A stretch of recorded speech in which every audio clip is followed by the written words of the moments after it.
다섯 번째, 미중 무역 협상의 본질 시작합니다. 저는 미중 무역 협상을 조금 다른 의미로 해석합니다.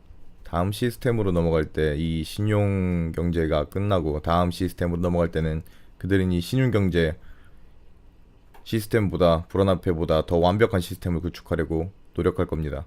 지속 가능한 시스템. 과연 그들이 성공할 것인지는 확신할 수 없지만 방향성은 일맥상통할 것이라고 생각합니다. 그 이유는 그들은 매번 그것을 강조하고 있기 때문입니다. 석유 자원을 벗어나서 친환경 자원으로 개발을 시작하고 그거랑 맥락이 같다고 봅니다. 지속 가능한 발전. 이 의미는 본인들의 기득권을 최대한 오랜 시간 영원히 확고히 하겠다는 것과 다름없습니다. 이게 성공하면은 그들은 그렇게 될지는 몰라요. 그러기 위해서는 공산권이 사들 임금들, 타국이 갖고 있는 적대 세력이 갖고 있는 부를 그것을 다 고갈시켜 다음 시스템에서의 주도권을 없애버리고 그리고 구조적으로 아예 붕괴해버릴 때까지 계속 때릴 겁니다. 과거 일본에게 그랬던 것처럼. 그런 과정에서 중국 국민들이 대단한 피해를 받고 하겠지만 근데 잔인한 얘기지만 그래도 저는 자유진영 측에 손을 들겠습니다. 가급적이면 저의 것이 인정되지 않는 공산권의 통치 아래 살고 싶진 않아요. 그들은 기득권을 유지할 요소들을 준비함과 동시에 그들에게 위협이 될 소지가 있는 위험 요소들을 제거할 겁니다. 그리고 그 위험 요소가 갖고 있던 힘을 흡수할 겁니다. 중국 부채 규모를 혹시 아시나요? 검색해 보시면 쉽게 찾으실 수 있는데 정부 부채만 해도 GDP 대비 250% 이상, 기업 부채가 GDP 대비 160% 이상, 가계 부채가 GDP 대비 60% 이상, 그리고 그림자 금융, P2P 같은 거죠. 그거는 중국 당국조차 파악이 불가능하다고 합니다. 그들은 적어도 4년 반 동안 전 국민이 한 푼도 쓰지 않고 갚아야 할 부채를 지고 있어요. 이자까지 생각하면 상환할 가능성이 매우 낮은 상태라는 것을 알 수 있을 겁니다. 아니 오히려 부채가 기하급수적으로 늘어갈 것임을 의심하지 않습니다. 왜냐하면 빚이라는 건 미래에 생산할 가치를 저당 잡힌 것이기 때문이죠.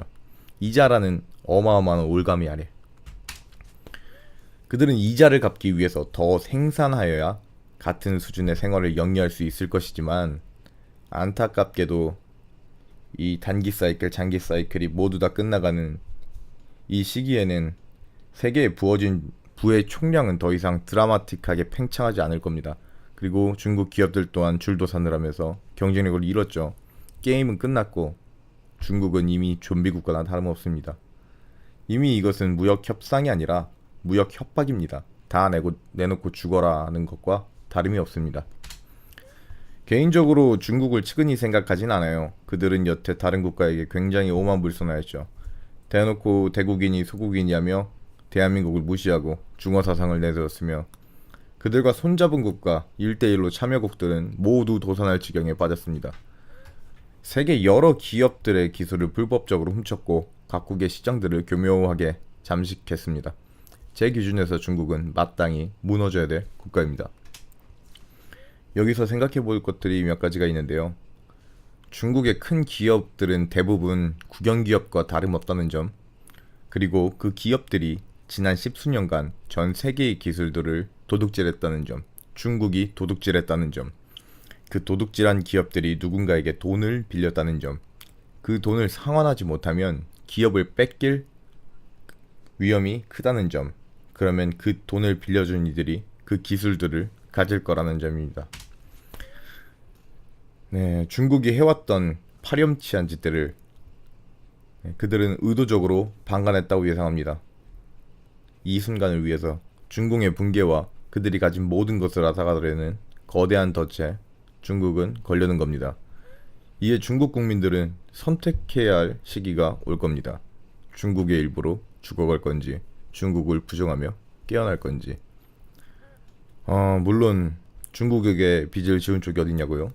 제가 굳이 이야기하지 않아도 모두 알 수 있지 않나요?